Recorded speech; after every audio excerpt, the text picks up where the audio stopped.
Oke, guys, ayo kita mulai. Tuh, sih, rokok pun di. Rokok pun di.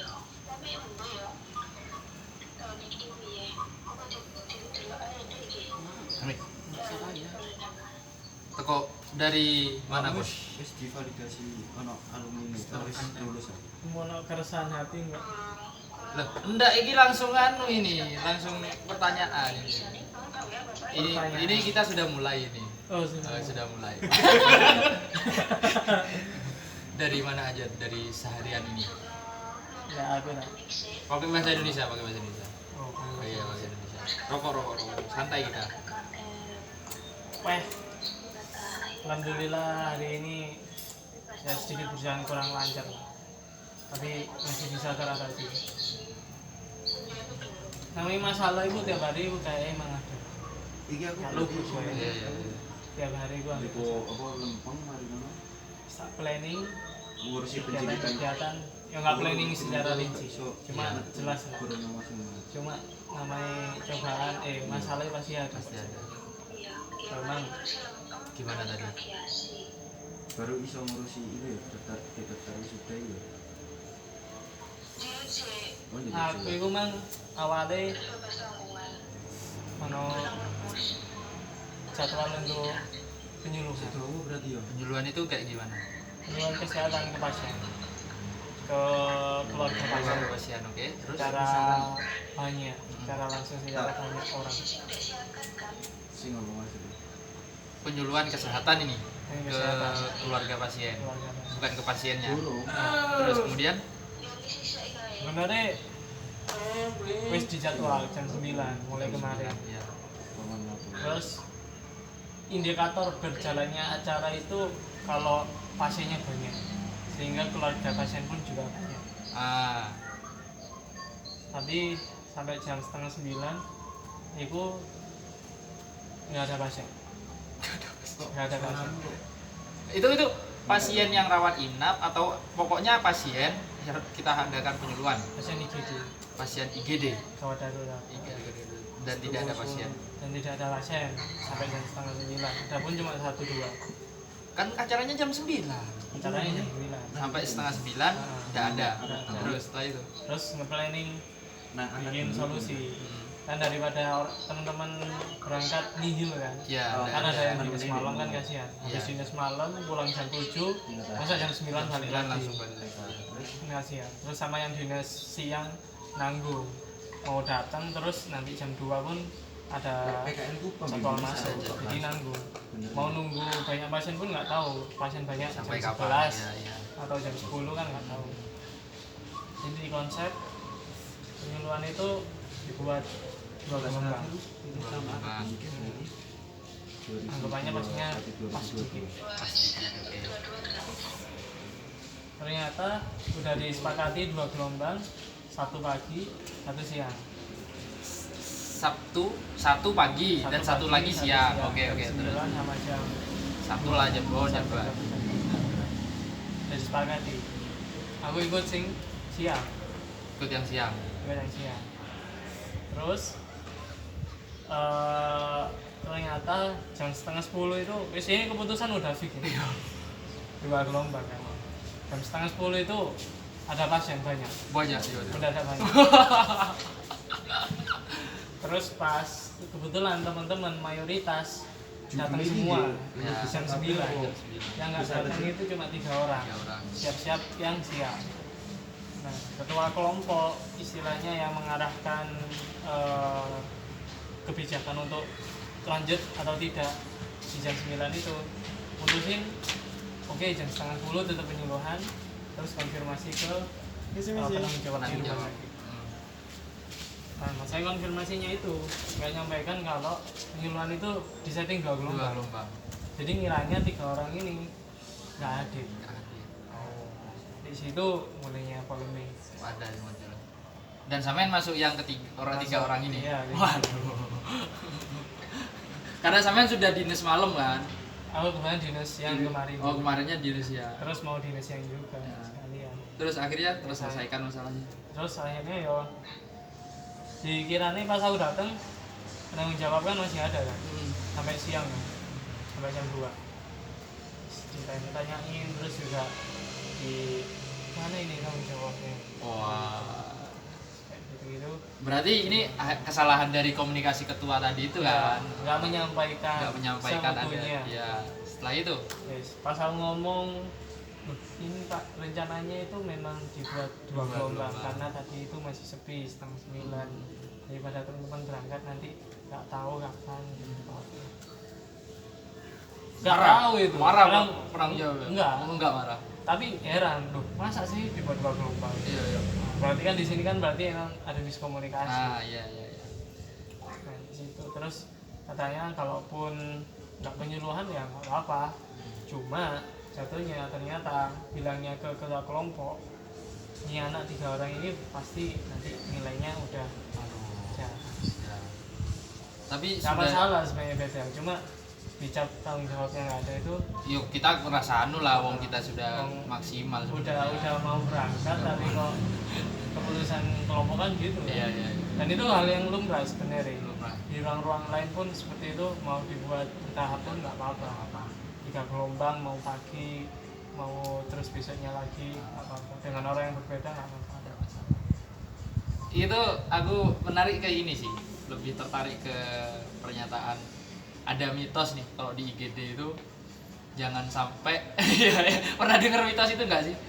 Kalau kita ada di IGD itu jangan sampai berpikir atau mengucapkan kok sepi nih, ya iya, karena akan ada tiba-tiba rame gitu. Itu bener nggak sih sebenarnya? Mitos ini bener nggak? Dalam kasus sampean kayaknya bener sih. Seringkali kejadian. Seringkali itu kejadian gitu. Kenapa kok bisa begitu kira-kira ya? Gak tahu. Bener-bener mitos gitu. Tapi kok jariku ini antara kebetulan dan memang tiap orang itu membawa aura. Kok menurutku? Setiap orang membawa aura Masing-masing. Termasuk kalau istilahnya bau dan wangi dan nggak wangi.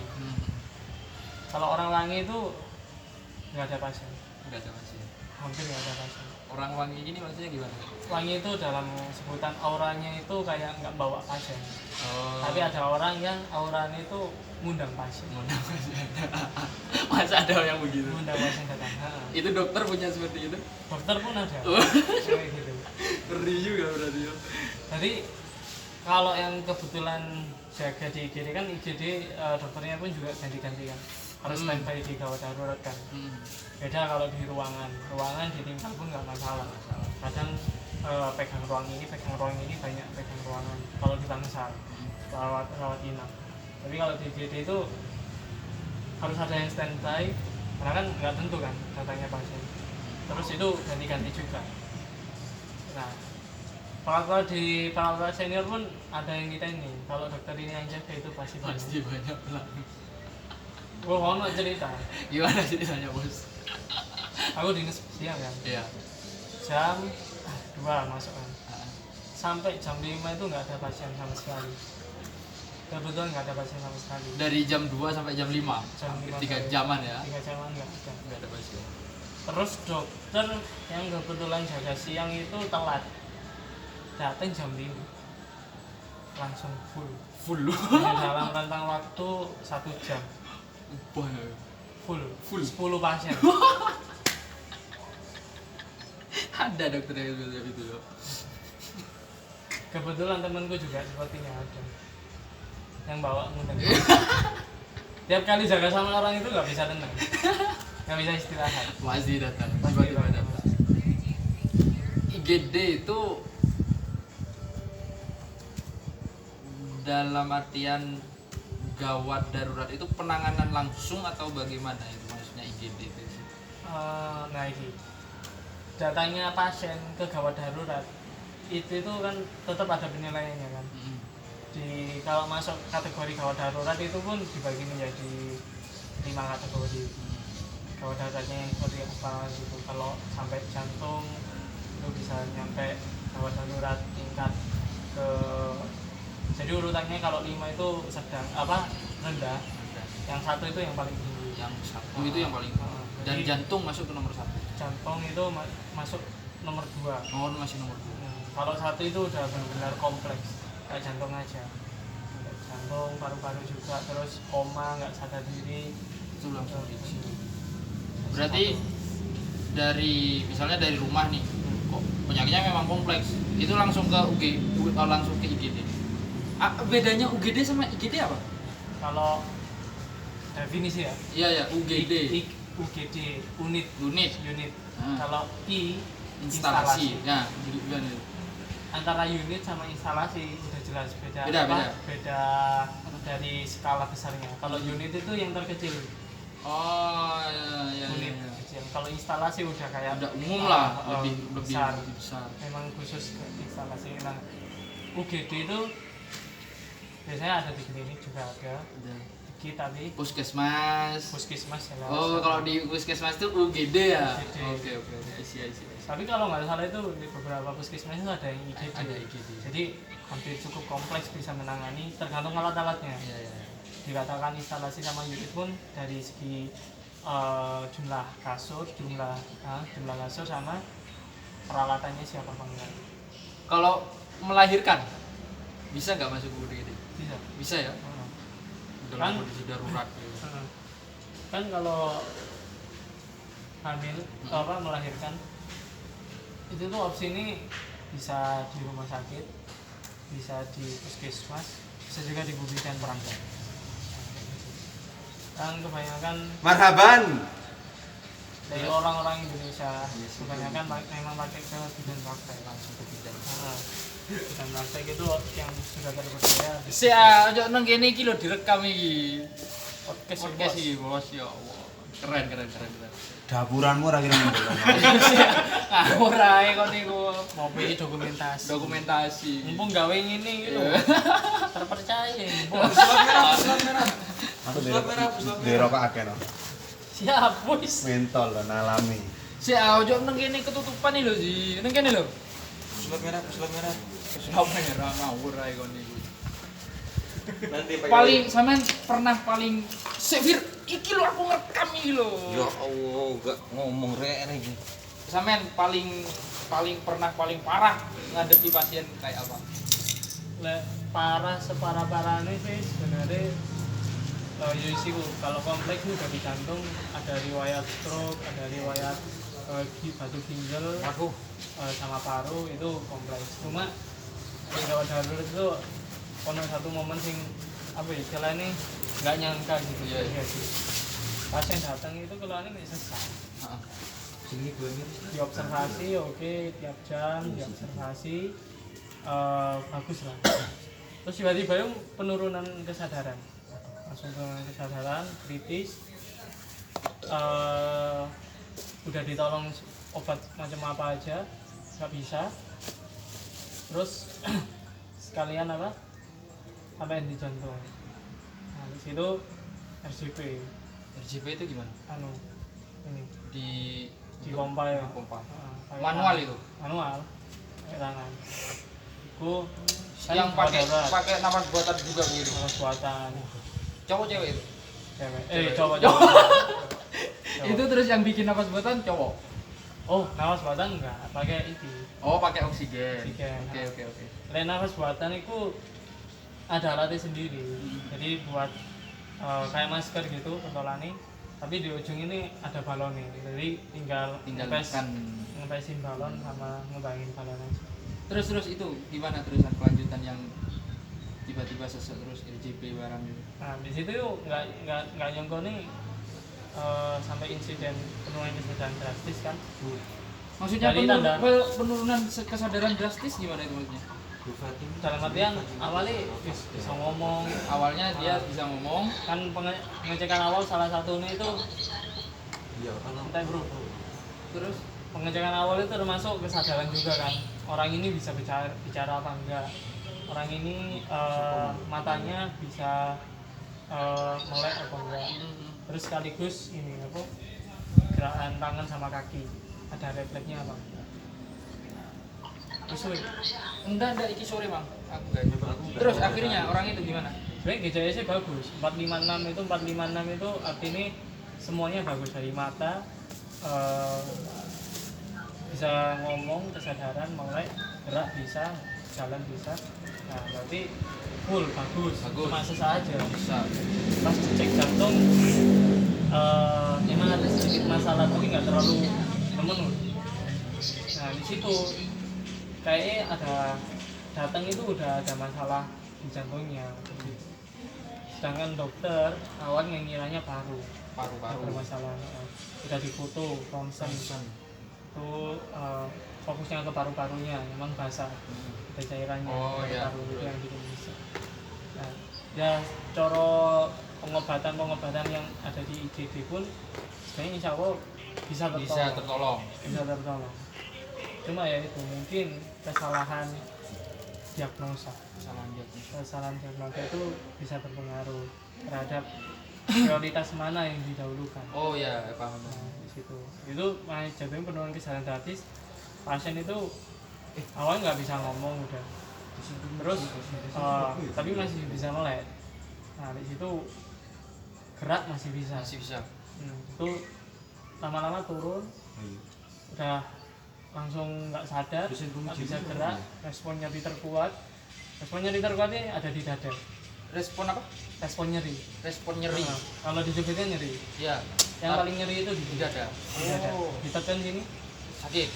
Tapi kalau di sini kemungkinan nggak kerasa dia. Nggak kerasa.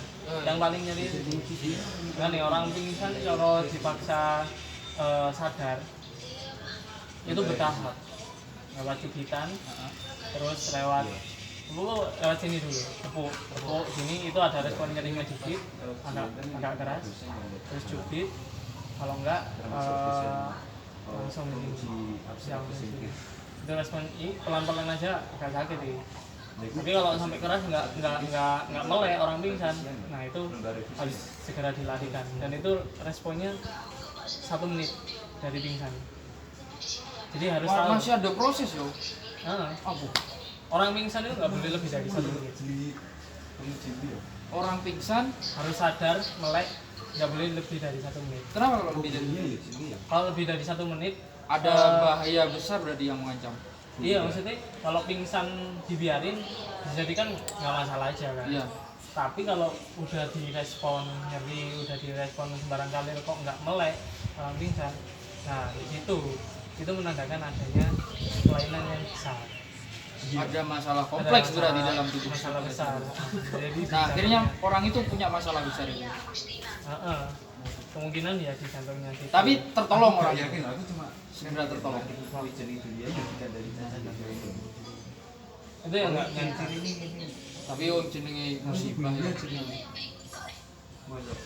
Musuh bener-bener wafat di situ juga. Jadi banyak sih wafat di gawat darurat banyak. Tapi kan cuma yang nggak nyangka kita itu di situ. Terlihat tuh pasien datangnya jalan sama terpapar sama dibopong istrinya. Nah kemudian setelah dia wafat nih, terus ada diagnosa lagi nggak? Diagnosanya itu lebih ke arah jantung ya. Berarti masih ada masalah. Berarti dari masalah jantung ini kemudian bisa menyebabkan paru. Bukan dari paru kemudian ke jantung ya? Enggak. Dua-duanya bisa berhubungan. Dua-dua ini bisa berhubungan. Tapi kalau pasien ini diagnosa akhirnya dari jantung ke paru. Bukan paru ke jantung. Nah, ini menarik sih. Aku tertarik ke sini. Sampean kan perawat nih. Kan. Kemudian yang menangani pertama otomatis kan sampean. Yang menangani pertama dalam artian dicek, check up semuanya, kan itu sampean ya. Lah terus tugasnya dokter ini apa? Kalau tugasnya dokter itu IGD ya khususnya. Iya. Tugasnya dokter itu langsung spesifik ke mendiagnosa. Anamnesa itu tetap dari dokter juga, ya. Dari perawat kita pun juga harus bisa menggali.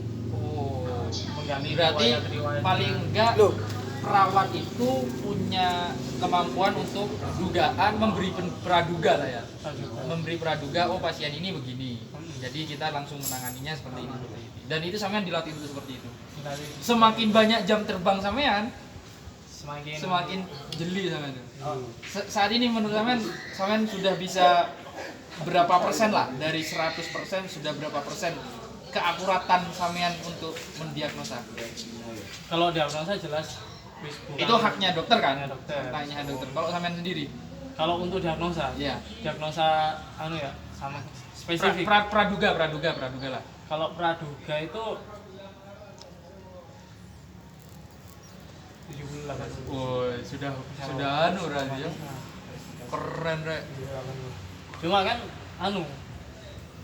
di perawat itu ya satu perawatku ya. Itu belum terlatihnya itu dari segi kayak pembacaan hasil ronsen. Kan kalau dokter itu bukti penguatnya kan banyak. Hasil lab ya kita dilatih lah. Dilatih. Tapi benar parsial banget, tepi banget. Ya. Nggak Dasar mental. banget berarti ya, dasar. Terus. Kalau dokter itu hasil bandingnya itu dari lab, dari ronsen itu sama hasil EKG rekam jantung itu yang biasa dipakai untuk diagnosa. Hasil lab itu pun bisa mengindikasikan cukup sedikit mengindikasikan mengarah ke diagnosa mana. Tapi lebih utamanya itu cara orang menganamnesa. Menganamnesa itu. Anamnesa itu bertanya, menggali riwayatnya apa, terus sakitnya kayak gimana, proses jalannya sakit itu biar tahu. Nah di situ itu kunci utamanya sebelum masuk ke hasil banding dari lab gitu. Jadi tahu orang misal leukemia tinggi itu menandakan kalau infeksi ya. Leukemia tinggi itu menandakan infeksi. Nah ini infeksi dari mana? Dari mananya yang terkena infeksi? Nah itu penggalian dari kalau pasien datang langsung diuji lab leukemia tinggi kan masih hambar. Iya. Ini apanya yang infeksi? Dari mananya? Makanya kayak sakitnya di mana, terus sudah berapa lama, kebiasaan sehari-hari ini konsumsi, pekerjaan pun bisa jadi faktor tersendiri. kayak orang-orang yang bekerja berat itu resiko jadi kebanyakan kasus itu gagal ginjal. Oh, minumnya mungkin nggak teratur, terus yang minumnya extra jos. Itu memaksa ginjal kita itu untuk bekerja Ekstra. Tapi emang dampaknya jantung kita itu bisa Berpacu. corong buat kerja tinggi kuat, tetap strong. Pokoknya aliran darah tetap di tubuh pacu terus. Cuma ginjalnya yang jadi korban. Dari ginjal bisa merembet ke semuanya. Dari ginjal bisa merembet. Ginjal itu istilahnya kan yang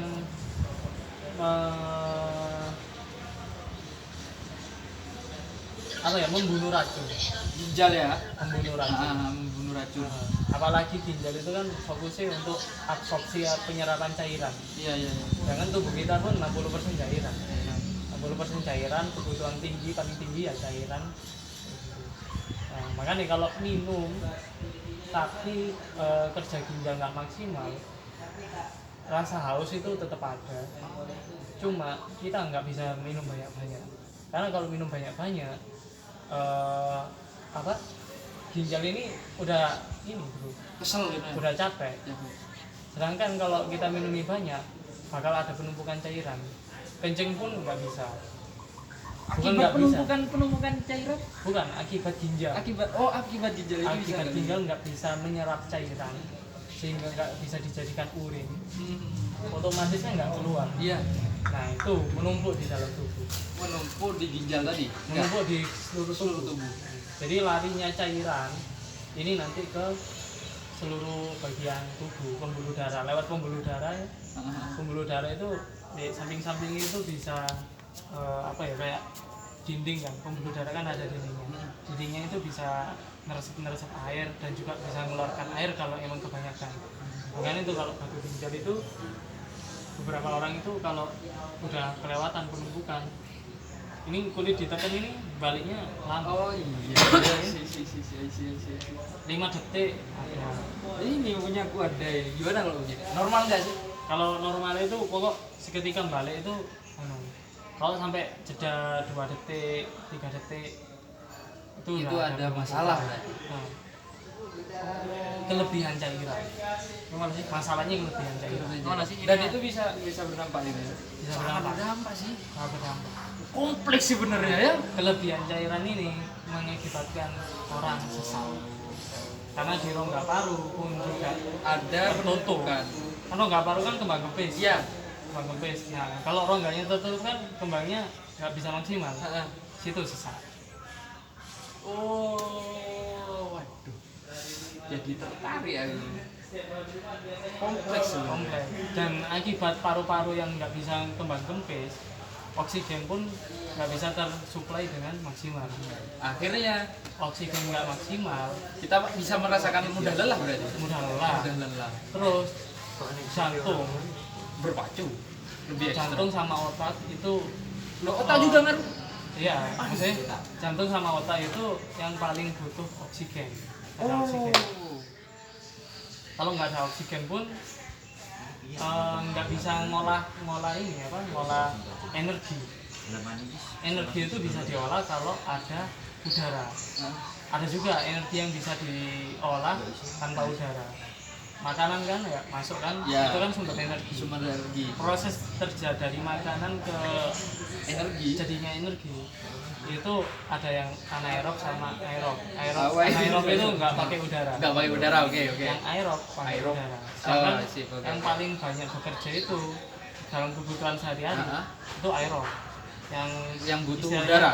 Iya, yang mengonversi energi yang mengonversi makanan dan minuman menjadi energi itu udara. Maksudnya Oh, udara. Kalau nggak ada udara nggak bisa. Anaerob kapan paling apa bermanfaat bekerjanya itu ketika kita olahraga. Ketika kita olahraga kan tubuh kan berpacu untuk terus bergerak kan. Bergerak, oke. Sedangkan oksigen yang masuk pun ya itu aja. Kadang juga ngatur nafasnya juga normal. Nah di situ perannya anaerob. Tanpa udara pun masih bisa ini. Jadi kalau olahraga itu anaerobnya yang bekerja yang paling banyak, sehingga menghasilkan apa ya istilahnya energi tambahan gitu. Energi tambahan. Makanya ketika kita olahraga itu tetap kita masih bisa fit gitu. Masih bisa stabil. Aku begini. Ini kompleks sebenarnya. Kompleks banget. Tapi aku ingin pertanyaannya begini. Kebanyakan minum itu udah baik. Dari segi maksudnya orang yang ginjal, Iya, kena kasus yang tadi itu. kalau yang satu ginjal ya nggak baik. Nggak baik ya. Yang kebanyakan minum ini. Kebanyakan minum. Tidak ada. Kemudian kok tadi ada yang baik, kebanyakan minum. Ada nggak sih kebanyakan minum itu menjadi baik? Ini dalam artian orang normal. Iya, normal. Kalau Kayak orang saya ini normal lah, anggap dulu normal. Kalau orang normal itu banyak minum nggak masalah. Nggak masalah. Yang paling penting dari salah satu perawat senior itu bilang jangan habiskan 1,5 liter dalam 1 jam. Dalam 1,5 liter Dalam satu jam itu periodenya. dalam 1 jam. Berarti boleh lebih dari 1,5 liter, tetapi dalam jangka waktu yang panjang. tapi kan kencing-kencing terus jadinya nanti. Makanya itu termasuk emang aku berpikir orang kekurangan minum nggak bagus. Nggak bagus. Orang kebanyakan minum bagus apa enggak? Aku kan berpikir tubuh kan masalah keseimbangan ya. Betul, keseimbangan ini. Tubuh kan masalah keseimbangan. Iya. Cuma orang yang kebanyakan katakan ya siapa yang banyak terlalu banyak pun nggak baik kan. Kayak gitu. Jatuhnya aku tak berpikir banyak minum memang salah. Perasaan pas di pelajaran nggak ada yang ngatakan nggak boleh banyak minum. Ternyata itu indikator dalam 1 jam itu jangan habiskan 1,5 liter. Tapi kalau rentang 2 jam nggak apa-apa. alasannya. Saya pun ginjal ternyata punya batas waktu untuk memproses untuk ini. memproses, untuk Oh. istirahat. Si, Maka nih sebentar. Jangkrik sudah 30 menit loh. Mari nih tambah mari nih. makanya kenapa kok kita dianjurkan puasa itu artinya mengistirahatkan organ tubuh dalam artian semua itu butuh istirahat. Oke. Semua itu butuh istirahat. Aku makanya kok kenapa kok orang non muslim pun itu ada metode istilahnya harus puasa kayak gitu. Biar sehat juga puasa kayak gitu. Aku penasaran, alasan ngapain puasa? Ternyata ya itu mikirnya organ tubuh kita pun juga perlu istirahat. Jadi kalau pengen sehat salah satunya ya mengistirahatkan tubuh kita. Posole. Awas aja nunggu. Posole.